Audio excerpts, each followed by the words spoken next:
Thank you, ladies and gentlemen, for joining us across the vast Louisiana plain, where we are advancing the cause of freedom and liberty and constitutional conservatism, elevating the cause of constitutional conservative candidates, slowly but surely draining the Louisiana swamp. My name is Chris.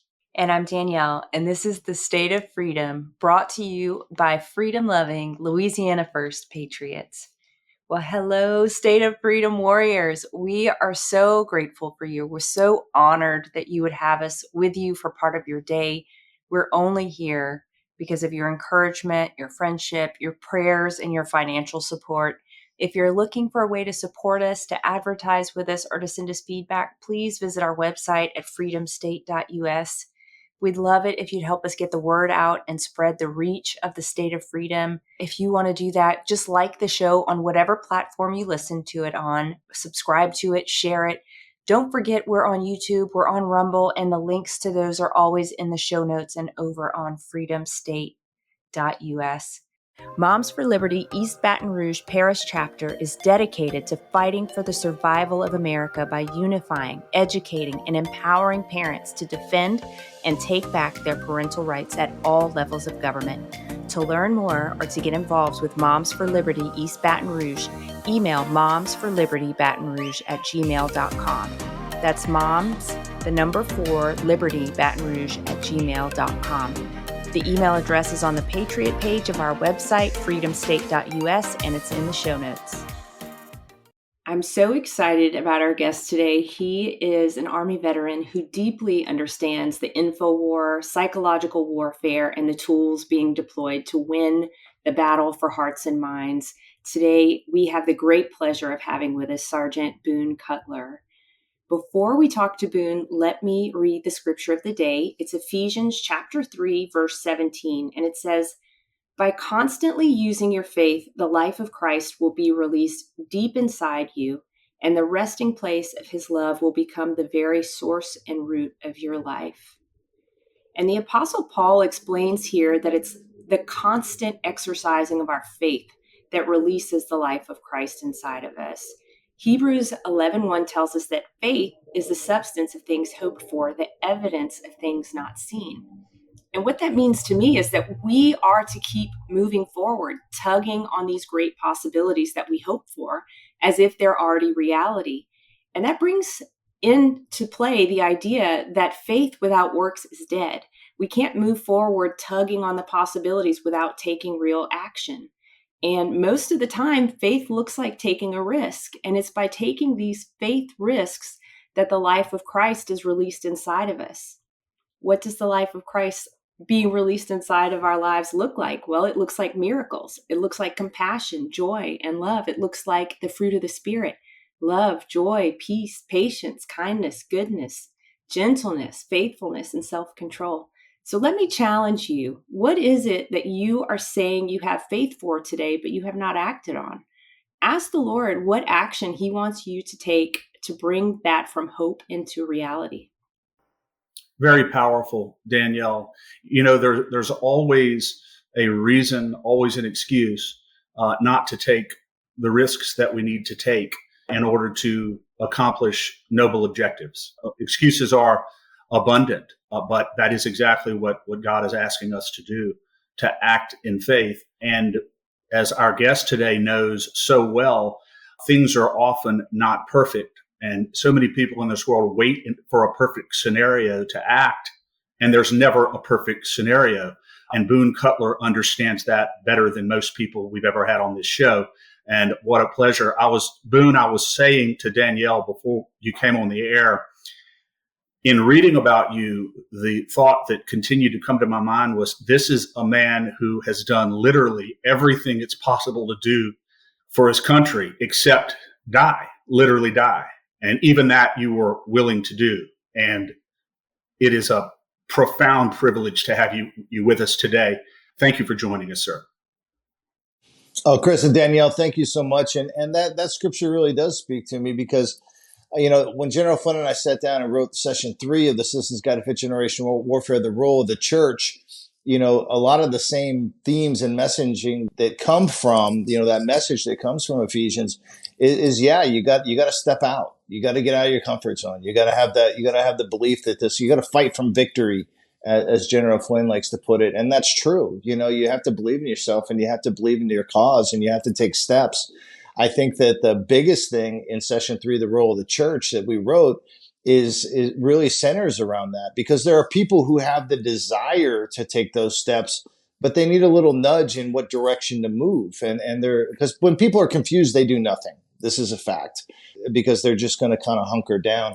So when you take away the confusion, then they have the ability to go, oh, wait a minute, I can see a path here. And they're willing to take those steps with maybe a little tiny bump, a little bit of a nudge, whatever it is. Maybe it's a pain point that they've seen in the media. Maybe it's a pain point they're seeing politically. Maybe it's a pain point that is affecting their families, and they want it to stop. And so they're willing to take that action, but they don't often know what to do. And I think that's been the major aspect of why we've started putting out these books. And now we've written 3 of them for people in various areas, and they might be a little bit ahead of their time, but they're in place. They're there when people have decided that, okay, I need to know more. I need to figure out more. And then I need to know what to do and how to do it. So they're available. And that's why we're doing that.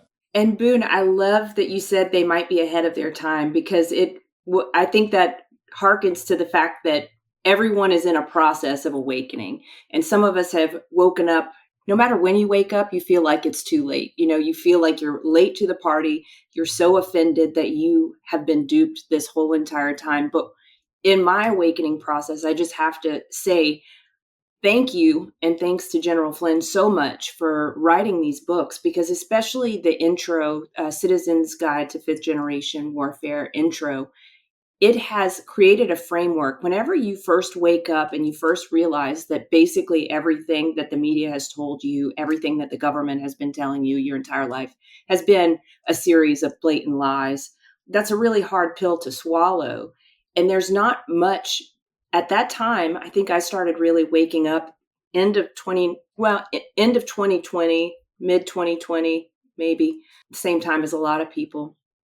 And there was no framework yet in place for me to think about what is going on. How do we know what is real? How do we even have a grid for the reality, this parallel universe that we happen to find ourselves living in, that we didn't know we were living in? And for me, your books have been that. It's been a great framework to ground me and help me to understand, okay, there are people on both sides of this info war. There are people who are out to influence the way that I think, what I think, and basically ensure that I don't think, for better or for worse. And so I just can't say thank you enough for putting the time into this. I know your work in PsyOps, psychological operations, has been a great informer for that book. And if you want to just talk about it a little bit more, feel free, because I know not all of our listeners are aware of the book series. Well, I think the important, where does the story start? And it was right in that same time frame. I kind of went through this thing in echelons myself, because, I got out of the military, and I had this great background, and it was wonderful. And they discharged me. I was injured in Iraq, and so I couldn't do that anymore. And I went into veteran advocacy, and that's where I still put a lot of my time into veteran advocacy and helping veterans, get through things, and whatever that looks like to them. And it was it was a very good time, because I got to, I had a great radio show. I was on the Fox affiliate in Reno. Then I was on CBS in Reno. And so every weekend, it gave me a mission again, because I had to be on the air, which means I had to get out of my own head and the things that were going on in my life and focus on a show.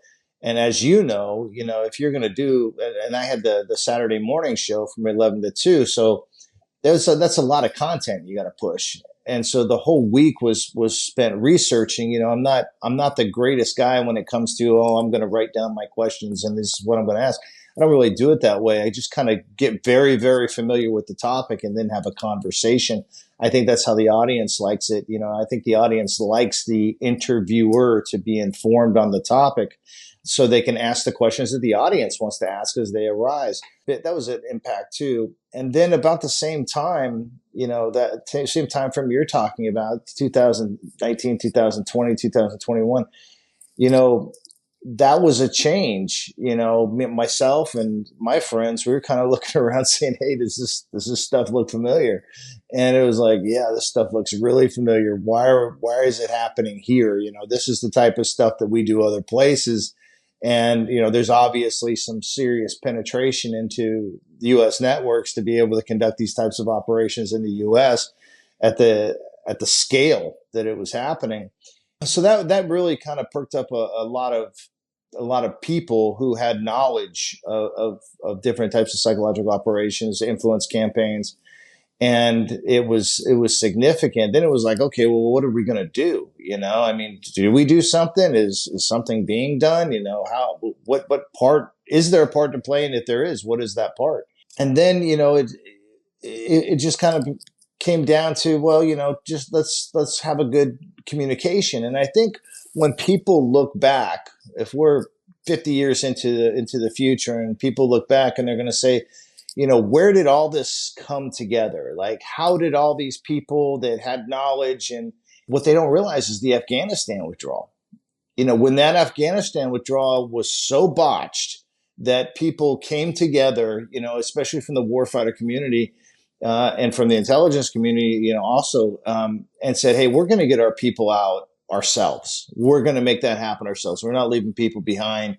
U.S. government has completely screwed this thing up, and we need to kind of jump in. And it was during that time that a lot of us got together with a singular focus.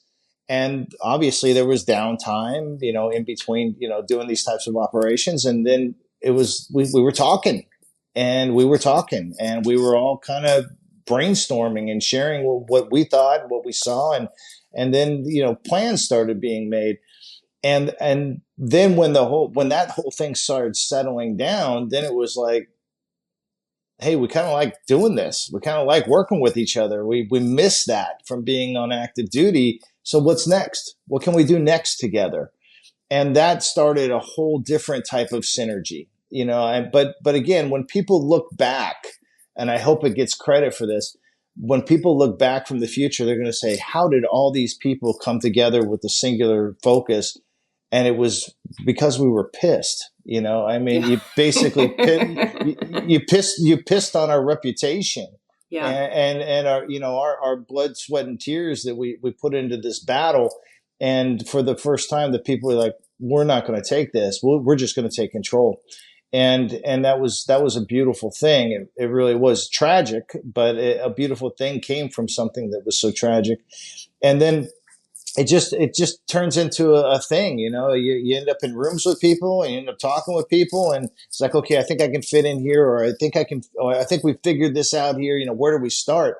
And that kind of culminated into a hallway. One day General Flynn and I were sitting in a hallway, and he says to me, it's amazing. People just feel so confused. They feel so manipulated. And I thought that was really interesting because he was primarily speaking to evangelical audiences when he was talking about this interaction with people, with the citizenry, with the populace.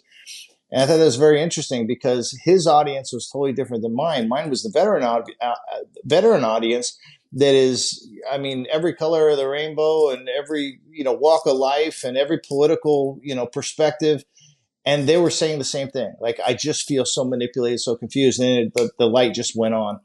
And then it was like, okay, we know what we're looking at. And you think about General Flynn, he's worked at the highest levels of intelligence. I'm a ground guy, I'm a ground team guy.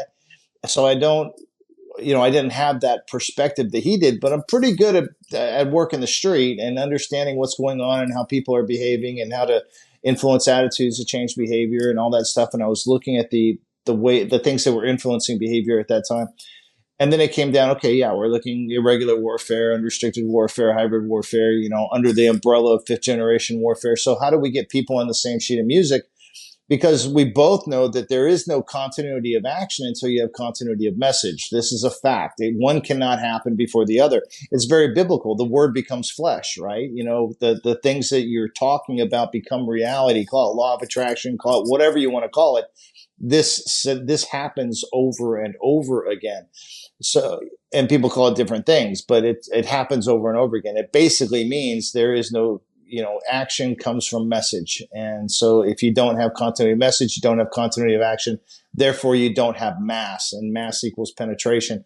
So we needed to be able to create that mass of penetration through messaging, which means how do we get people to have the same conversation so they can figure it out?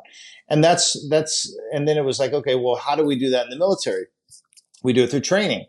And it starts with, in the military, at least in the Army, you have something called TRADOC, okay, training and doctrine.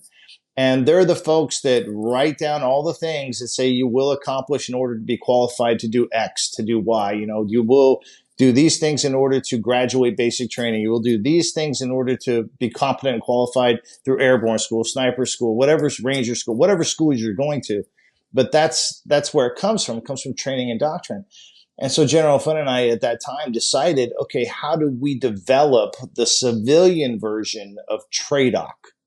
How do we develop that? How do we start putting manuals in people's hands so they can read them, understand the same information, so they can start to develop that continuity of message, which develops into continuity of action? It really comes back to that first slot in that continuum. And it was like, okay, how do we do that? And it was, okay, let's keep it simple. Let's take very difficult military or different concepts that people maybe have heard about or saw a little thing in a movie, or how do we bring it all together so they can understand what we call the operational environment? And that became, session one, under intro to 5GW, the fifth generation warfare. And that went like gangbusters. It's still going like gangbusters. It's Boone. It's interesting that what you said earlier in the show, that when people are confused and they don't know what to do, they tend not to do anything. It breeds paralysis. So what you've been explaining to us here is that you were trying to create sort of a call to action. And what can the civilian side of this do that is cohesive and effective? And it sounds to me like you have done that and are continuing to do that, because I know it's Danielle and I's experience in our own civilian organization that most patriots are really willing to act. They really are willing to move forward in courage and to take risks when they know what to do and when they have some support and some people around them to help them who have their back, as you say in the military. So we're very, very impressed with your insight into that capacity on the civilian side of things. I think it's the timing. People have hit those pain points, and they're willing to take action, and this gives them the ability to do that. I think session 3, the role of the church, probably does the best job of explaining how groups can take action. The whole purpose of session 3 is to organize and mobilize 2.6 billion Christians around the world. And people say, okay, well, why Christians? Well, because historically Christians are the only group that stands up for other people's right to free will. There are other faiths really aren't in that same context. And it seems like the Christian community, especially this Marxist agenda that pushes people towards materialism, takes people out of the spiritual realm, which means they're controlled not by God, but by man. And that's really the consensus of why that even exists. So it was like, especially with this Christian nationalist demonization that's going on, that's a campaign. That's a serious campaign. And they're not just talking. That campaign moves down the road in a really bad way. And so we wanted to get ahead of that too, because when you're seeing this messaging, this demonization of Christian nationalists, and when I say demonization, it's to make people fear that, to make people avoid that, to make people think that is something negative. Well, when has it ever been negative to believe in your country, to have a sense of national will? That hasn't been negative in the United States. It's the people's desire to want to protect their way of life. That's what that is. They stigmatize it. Yeah. And so that's a pillar on what is the strength of American will. And when you start, so they're demonizing nationalism, and what is that? If you look at the MAGA movement, it's primarily rooted by Christians who are very much nationalistic. And so you can't, so if you're going to tear down that or demonize the MAGA movement, you can't do that without also demonizing Christians and demonizing nationalism. And so that's where kind of that whole campaign slams together. And you can see the trajectory of that. We're one SIAC away from taking that messaging and putting it into some sort of punitive action against people that believe a certain way. And so we wanted to get ahead of that. And so inside session 3, there's a great communications plan in there, strategy in there. There's we use the soft imperatives to show people how to actually organize their groups, starting out with understanding your operational environment, and then understanding, being able to identify the messaging and the entities and the groups that are pushing that messaging with what their intention is, and then getting ahead of it, getting in front of it, like doing things like understanding what provocation is. Provocation is definitely one of the tenets of 5GW, because it creates that psychological action that gets demonized, that they build a campaign around. You've probably seen in our own world where an incident will happen and it gets framed a certain way to demonize a certain group in order to oppose them. Defund the police. How did that whole thing get started? There was a SIAC that got pushed, and then there was ground mobilization, there was media mobilization, there was a campaign. And now what are you doing? You're breaking down the social structure of a country because of this defund the police thing, which makes the police, lowers morale. They don't want to do their job. They're afraid they're going to get sued. They're afraid they're going to get called down on social media. And so it's a breakdown of society. Looking at the fentanyl traffic, coming into our country, that breaks down our culture. That's a bioweapon in and of itself. And it's horrible. It's horrible. And all these things are primarily proliferated by the CCP. The CCP cannot exist, or the biggest threat to the CCP is the existence of the United States, because the Chinese people, by and large, they want to resist the CCP. They don't want that. They want to be more like Americans. And so in order for the CCP to exist, they have to take away that shining city on the hill, so the people stop being motivated by that. And it really, a lot of this boils down to something that simple. And this is statecraft. This is statecraft. This is what happens. This is what nations do to nations in order to reduce their national will and to change the culture within inside of a country.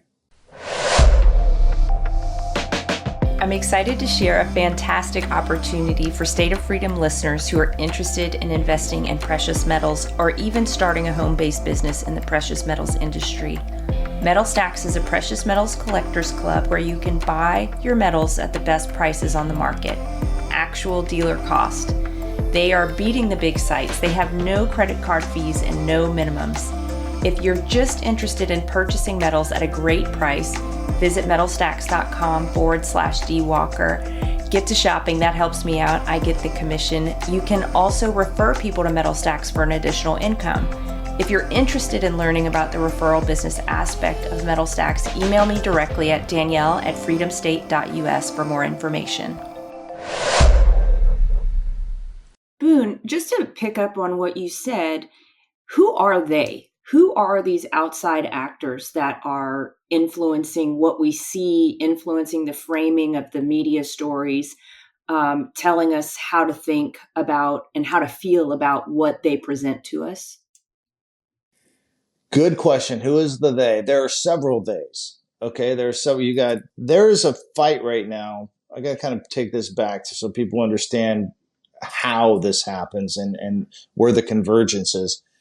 There's a fight right now. In the past, like for me as a skill level 2 PsyOper, in order to conduct psychological operations, we had to have access. You have to start with access to your target audience, which means we would have to go into a country. You could do it through media, you could do it through different ways, but for the most part, you had to get on the ground to really do things, to recruit key communicators. You had to, recruit media assets and all these different things, but you had to be in the area.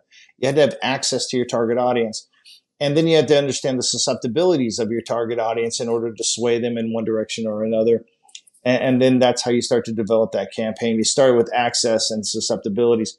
So in the what's happened now in our world is you no longer have to go into a country or find a way into a country or influence the people inside that country by being there and having direct access, person to person, peer to peer.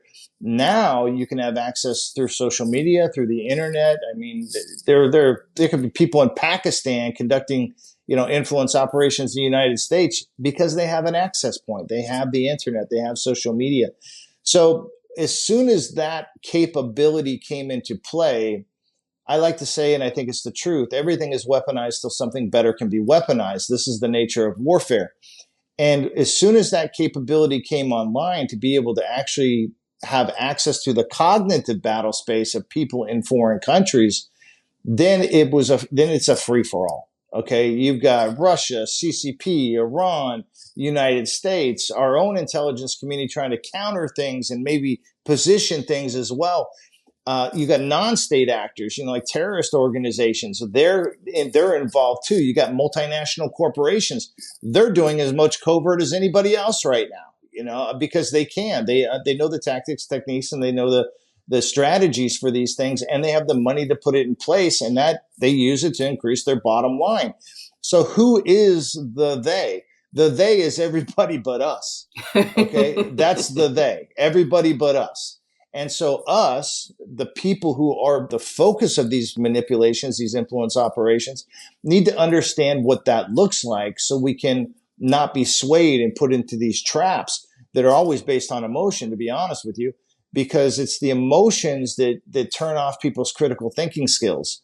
And there's so much emotionality that you see on social media, so much emotionality you see on the news.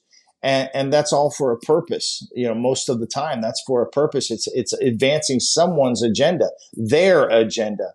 And ultimately, the they is those who are trying to manipulate you. And the us is the people who are like, no, I don't want to be manipulated. But with that comes responsibility, because now, instead of relying on these influence operations to shape the attitudes of a populace, and then it just kind of goes forward, which is the way it's happened in the past. If you look at, making the case for war, before the United States has to go to war, they have to get the buy-in from the American people. If you learn from the Weinberger Doctrine post-Vietnam, it basically says the U.S. will not engage in any foreign war without U.S. public support, because the lack of public support while engaged in a foreign war creates a situation within the United States where we can collapse from the inside just from dissension. Okay, so this came out. So in the past, they would develop the national will to go to war through. Look at Colin Powell sitting up there with his little vial saying, "This is what's happening." People get fired up and okay, let's go do this thing and maintain that national will. But in today's world, we have to take responsibility for things if we are the ones who are saying, okay, I'm going to go into everything with my eyes wide open. Because if you don't do that, then we have other problems. Then we end up infighting. We end up, being these pawns for groups or state, non-state actors, multinational corporations, whatever it is. But now here's the next problem, because there are no solutions, there are only trade-offs. The next problem is everybody goes willy-nilly in 1,000 different directions, and then we have no unity yet again. No cohesion. Yeah. There's no cohesion, and there's plenty of people out there pointing in all these different directions saying, these people are manipulating, those people are manipulating, these people are in our government, those people are in our government. Okay, well, at some point in time, we have to realize that if you're not going to put your faith in your elected officials, and if you're not going to put your faith into your government institutions to be able to manage these things, if you want to do that yourself, well, then you have to take responsibility for every single bit of it. Yeah, and a big part of that, Boone, what you just said reminded me when you're talking about losing faith in your government. Something that you said was this: America has lost faith in what they used to believe were the heroes of Hollywood. America has become disgusted with the political climate of today. So the only place to turn to and trust for leadership is the warfighter. And so I wanted to ask you about the warfighter. You know, you've done so much work with veterans, guys who have been scarred seriously from combat, from serving their country in the most harrowing environments, and sadly, many of them have chosen to exit this world. I'm sure because of your work, many of them have not. But the veterans who are out there, they have a unique skill set. Guys like you and others. When you say they turn to the warfighter, we turn to the warfighter as an example of what we ourselves can do in the civilian world. What do you mean by that? The warfighters, we take over countries on behalf of our country. Yeah, that's the bottom line. We take over countries, whether it's in small ways or in big ways. That's what we do. Well, the warfighter community knows how to take over this country on behalf of the people. You know, we have the skills. It doesn't matter what the skills are. We've already been trained to do that. We know how to do that. We've done it in very intimate situations. So when I say that, I'm talking about reestablishing the consent of the governed through people who understand how those systems work. And it doesn't matter. I mean, if you're looking at warfighters who are at the general officer level, believe me, they understand geostrat. They know how to manipulate and how to control and manage those situations. If you're talking about guys who got out of the military, they only spent 2 or 3 years, maybe they're a water purification specialist. Well, guess what you might need if we have a breakdown of civil services? We might need water purification specialists. They might live in your neighborhood, you know? So it doesn't matter the scale. It doesn't matter the environment. You know, it's the warfighter community who has not only been trained to do it, but has actually done it. They have the experience. And they have the experience. They understand the warrior ethos. They have the experience of knowing what it's like to work as a team towards a common goal. These are all things that Americans, by and large, across the board, should be a little bit more intimately involved with. Because this is the nature of things. As things become more fragmented, as things become more tribalized, it's the community of warfighters that understand, hey, this is how we keep it together and we move forward. That's what I mean by that. And it gives the warfighter, talk about giving guys like you across the country who have that unique skill set a real sense of purpose and drawing you away from despair or hopelessness into a purpose. And there is no grander purpose than using your skill set that you learned in the military, using that skill set within the civilian context to help save our freedom and our liberty, which is ultimately what this is all about. Yeah, and I think it scares the hell out of certain people. I agree. You know, I don't think there's boy, I could get into that one. I don't think it's any mystery why when guys come back from war, there's turmoil. I mean, obviously, yes, war does create turmoil. You know, when you come home, there is a separation of, I like to put it this way because I think it's the truest way to put it. When a warfighter gets off active duty, think about when they came on active duty. It's usually at a young age. You're still in a pivotal time in your life. You're still developing and growing, 18, 19 years old.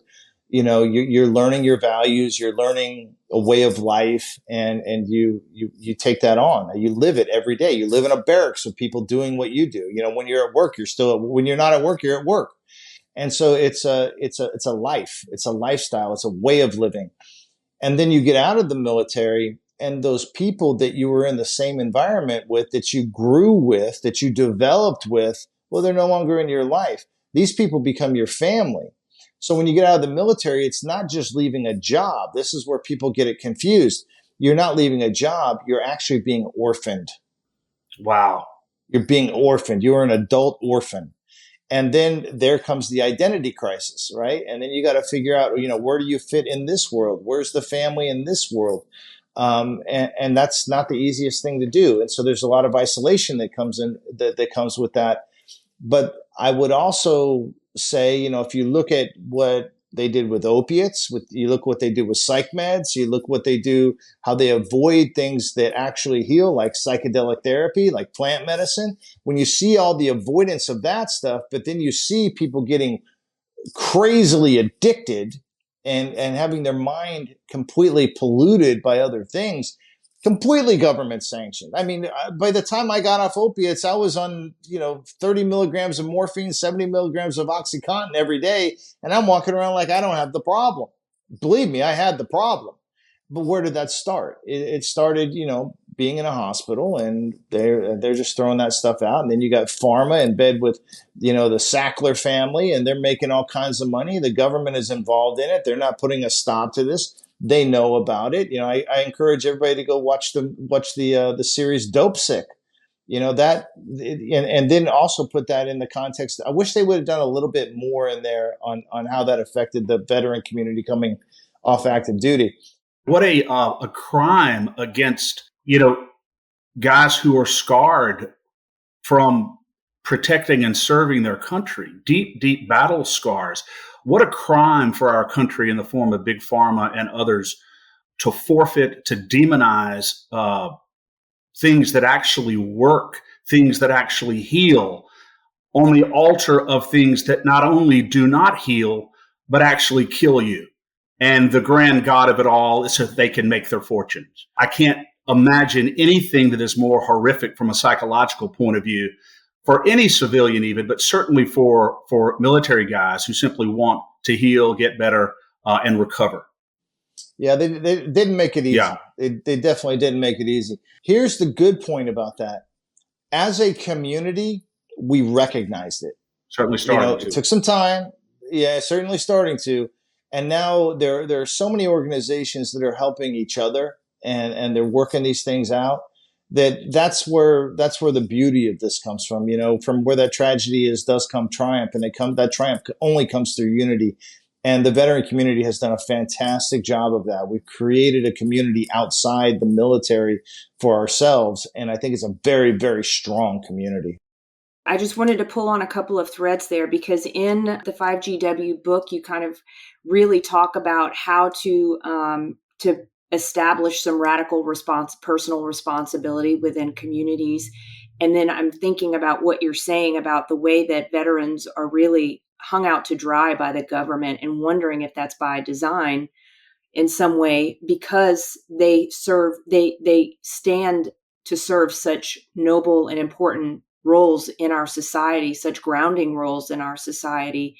And whether it's by design or whether it's just happenstance, because, the government is not good at very much at all, it has led to where we are today. And just wondering what you're thinking about the kind of the nexus of those two things, the fact that this community is coming together, the veteran community, and they are standing up and kind of hanging together. How can they, in a way, lead the charge for the rest of us, in this radical responsibility that is taking care of, your family first and your community, regardless of what happens in the world around us?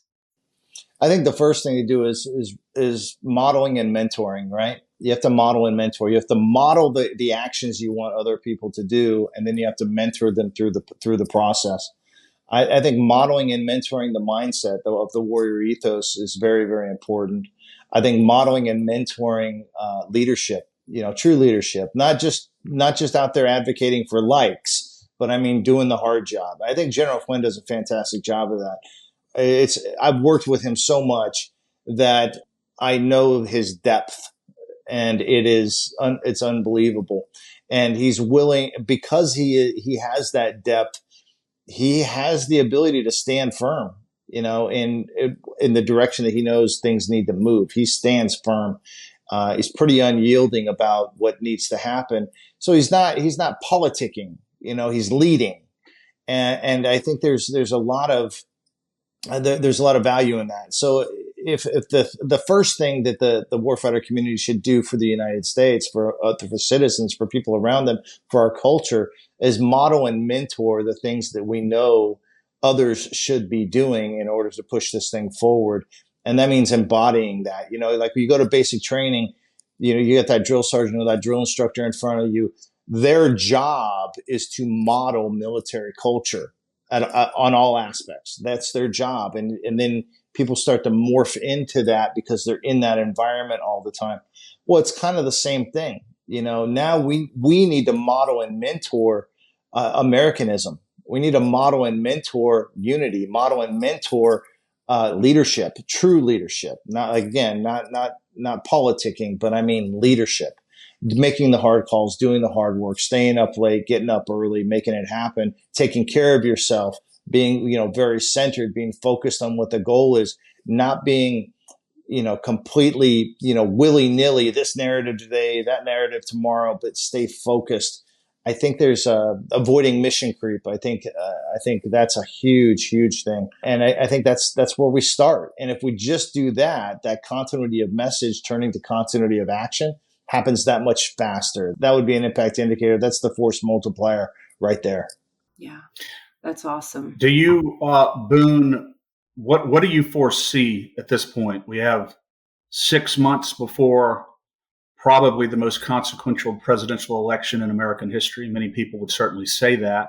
What do you foresee? What do you anticipate? What are your concerns over the next 6 months within the context of this informational warfare game? And who ultimately wins this battle? I think the next 6 months look a lot like the last 6 months. There's going to be continued disruption. There's going to be a lot of curveballs. It'll be interesting to see what happens at the Democrats at their convention, how they position things. You're already starting to see the media and the money getting behind Kamala. Does she stay in place? Does she not stay in place? We don't know. Where's Joe? What's going on with him? Should he be where he's at? Is he someplace we don't know? Is he alive? Is he real? Yeah. Is real? There's so many questions there. So when you ask me what the next 6 months look like, it looks a lot like the last 6 months. There's going to be disruption. There's going to be vying for power. It's going to become more and more cutthroat. I think there are plans that have been in place for a long time that are coming together for people. I think there are political groups that are circular firing squads right now. They're a little bit nervous because there is a groundswell of Americans who are like, I'm not down with this. And I think that majority audience is getting louder and louder and louder. We spent months just kind of looking at target audiences and how this whole thing is moving, before we did the books. And it comes down to this Marxist agenda has been focused on 51% of the most socialist Democrats. Okay, that's a big number, but what's the bigger number? Where's the majority? The bigger number is 49% of Democrats, almost half, and the Republicans, they still want the Constitution. They don't want democratic centralism. They want to live in a republic. They want to argue over the difference between 12% tax and 17% tax. The same kind of stuff we argued about in the 80s and the 90s. That's where the majority of Americans are. This astroturfing of this Marxist agenda saying this is the way, this is what everybody works, that didn't work. That did not fly. And I think one of the reasons it didn't fly is they tried to do these things with the economy to make people desire to take from others for themselves. And instead, what they realized, especially because of Donald Trump's first administration, that they didn't need to go to that Marxist agenda to be able to be healthy Americans and to be able to thrive. They needed to do other things. And so I think that paradigm really threw off all that messaging, all those influence operations to move towards Marxism. I think it really threw them off because people did not flock to it the way they thought they would. And keep in mind, they were controlling not just the news, they were controlling movies, they were controlling, everything the social media aspect, being able to, what you can say, what you can't say. It was a full court press to change this country. And it didn't take. It did not take. If anything, they really underestimated the Americans' desire to be iconoclastic, to not be part of the system. They really underestimated that. And the only thing it did, look at Donald Trump. He gets indicted, he gets convicted, popularity goes up. Okay, that's America, baby. That's America. Don't push me left if you don't want me to go Absolutely, right. And that's really that's the American story. When you're fighting for a righteous cause, most Americans see it, and so the more a person who's fighting for righteousness and fighting to preserve good things, the more they get persecuted, the more honorable and decent people love that person. I think that's instinctive. I think it's human nature. Yeah, America loves a comeback story, and America loves the underdog. And these are just things that have been put into us from the beginning, and that's not going to just turn on a dime. That's not going to turn on a dime. I mean, yes, you can infiltrate the universities and push certain agendas and doing that whole soft power game. That's fine, but the majority of Americans they're just not there. I think they're really working hard on the younger people. And that's something that we have to be aware of. If I had children today, they would never see the inside of a public school. I guarantee you that. And I think a lot of people are taking steps on that too. Homeschooling is bigger now than it ever has been. People want to take that control back for themselves. And it's interesting. You won't see people who are pro-American, or at least we haven't seen it so much yet, pouring into the streets. But when you watch the impact indicators, look at the boycotts that were done at Target, Bud Light, and Anheuser-Busch. All these boycotts were huge, huge. And those were Americans saying, I don't like this, but I am also not willing to necessarily expose myself yet. So that was a way you could really see the sentiment of the majority of Americans. It was not towards that Marxist agenda. It's exactly the opposite. These are the impact indicators that are metrics you can see. They're tangible. They're measures of effectiveness on what campaigns work and what campaigns do not. Well, Boone, I think our listeners know by now that we are affiliates of General Flynn's Movie. So if people haven't gotten their books yet, your books yet, or watched General Flynn's Movie, they can do that on our website, freedomstate.us. Would you just give our listeners, Boone, a couple tips for being able to identify deception, being able to discern what's going on around them before we let you go? Yeah, I can give you a couple tips, but I also want you to realize this is very important for the American people. I get these questions a lot, like, okay, what do I do here? What do I do there? Well, first of all, there's no way. We've got to get out of this meme culture where, I saw it in a meme, so that's what I do. No, we have to educate ourselves, like truly educate ourselves. If I could tell you what to do in the next few minutes of this show, then first of all, I can't, because it takes 43,000 words to explain exactly what to do, like in session 3. In session 2, that's 45,000 words. Session 1, that's about 28,000 words. It takes that much time. You have to understand a little bit about collecting human intelligence. You have to understand at least a little bit about open source intelligence. You have to understand a little bit about how to identify propaganda and what type of propaganda it is. And these are big concepts, but you have to learn it, because ultimately, if people want to know how they should be thinking and believing, they have to identify what is truthful, believable, neither or both. Truthful, believable, neither or both. There's a lot of things you're going to see out there that are believable, and you're going to want to run with it because it appeals to your emotions. It's already in line with what you think. And that's the game. As a psyoper, was I really worried about truthfulness all the time? Yes. But I was more worried about believability. What is believable to the people, to the target audience in front of me, and how do I shift that? So it's the same thing. If you're biting on what is believable without discerning whether or not it is truthful, you're going down the wrong road. You cannot do that. And in order to determine what is truthful, you have to know, in today's world, it's not like it was 1950. In 1950, if you were literate, it meant can you speak, read, communicate in the same language with the person in front of you that knows the same language. That was considered literacy. In today's world, literacy is, can you identify truthful, believable, neither or both? That's literacy today. And what we share, what we permeate, is that which is truthful, not that which is believable. It has to be truthful. This is how we break down the disinformation campaigns. Boone, I want to at least close on my part here by asking you the same question that I asked General Flynn, more of a personal psychological question. There are many Americans who have been through far less than what you've been through in your life, and yet they are sort of paralyzed because of trauma they've experienced or lack of confidence in what they can do going forward. For those listeners who know, and for those who will eventually learn as a result of listening to our podcast, everything that you have done and experienced in your life, from your military service, your combat service, your injuries, your recovery, just everything that you've done. What is it that keeps you moving? What is it that gets you up every morning, that allows you to overcome your own torments, your own demons, your own scars each day, and to achieve the kind of victories that you have achieved and will continue to achieve going forward? Yeah, what keeps me going? One, I truly have, and I think it's equal with General Flynn. I have a very deep desire to bring honor to my family.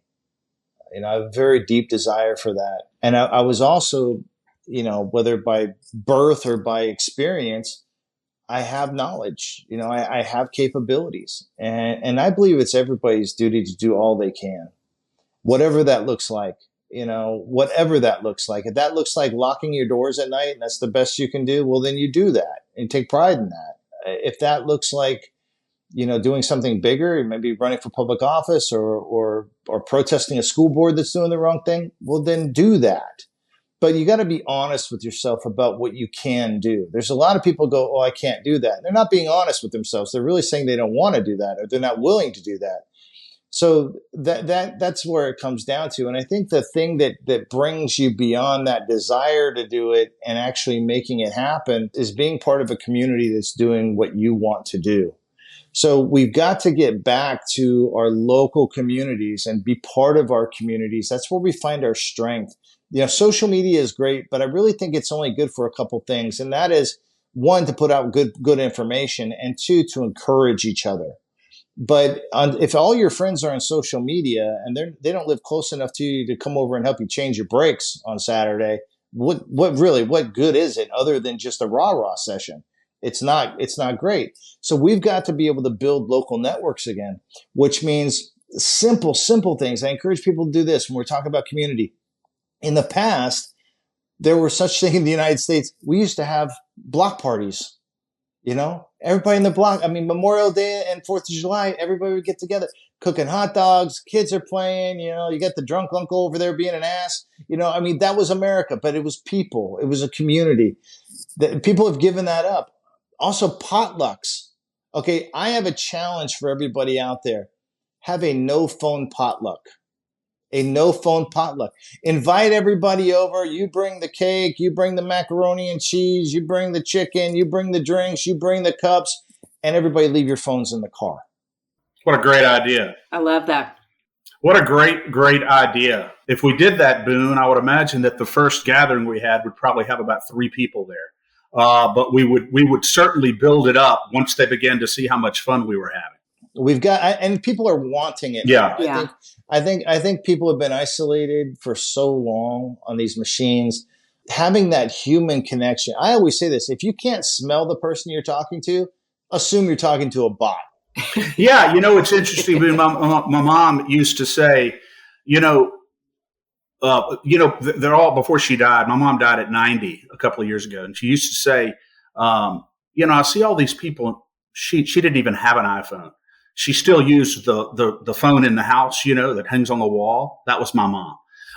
So she used to say, I see all these people staring at their phones. She'd go eat somewhere in public and they'd be sitting there staring at their phones right across from each other.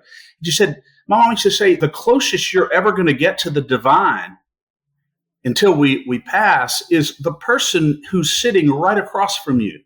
That is a divine. That is a reflection of the divine. That human being sitting right across from you. What an insult to sit there and be staring at a phone while you have the opportunity to engage with someone made in the image and likeness of the divine. And I'll never forget her saying that. And so I love your idea about leaving the phones behind for a few hours. Yeah, it's a beautiful thing. And here's the other thing I like to tell people all the time. Spend 2 hours a day, just 2 hours a day, put your phone in the other room and turn it off. And if after about 10 minutes you start coming up with excuses you need to go check your phone, that sounds a lot like addiction behavior. Yeah. Great point. You're right. Great point. Yeah.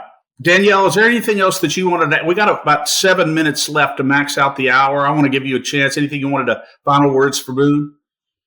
Well, I have so many questions, so we'll just have to have you back on because the conversation's been so great, and we barely even scratched the surface of what we had planned to talk about, which is the mark of a fantastic conversation. When you throw out the prep and just say, let's sit down and talk about what's really on your mind.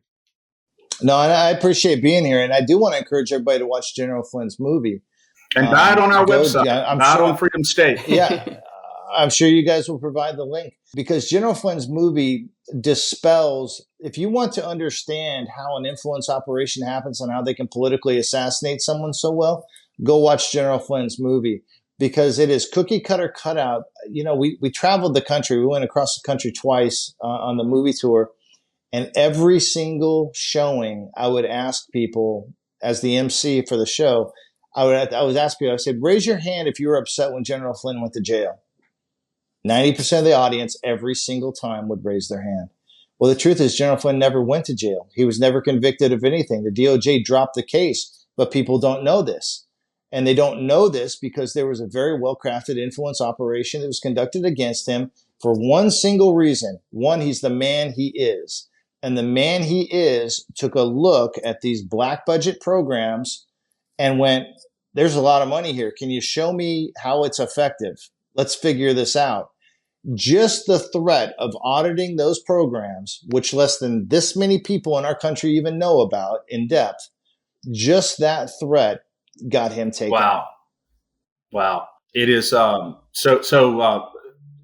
did not realize that was the nucleus of it all. Watch it. We will. Watch it. We will. Watch it. Well, thank you again, Boone, for coming on. And you got to come down to Louisiana at some point and come see us. We'll treat you really, really well. It would be a privilege to have you down. It's my honor. I'd love to do it. Awesome. Thanks, Boone. Have a wonderful rest of your day. God bless you, man. Thank you, guys. God bless you. Keep doing what you're doing. Thank you. Thanks for listening to The State of Freedom. To stay on top of all the calls to action or find resources we mentioned today, check out the show notes for the episode. The scripture reading and reflection for today's episode are on our website, freedomstate.us. If you'd like to support the show financially, you can do that on our website as well. Again, that's freedomstate.us. If you'd prefer to give by mail, you can send a check to the State of Freedom at P.O. Box 861, Berg, Louisiana 70343. If you own a business and would like to support our show by advertising, please email us at info@freedomstate.us. To get involved with Louisiana Citizen Advocacy Group, visit LACAG.org, LACAG.org, or email Chris at chris@lacag.org. If you're enjoying the show, please subscribe and share it and give us a 5-star rating in the reviews. Thanks again, everybody. We'll see you next time.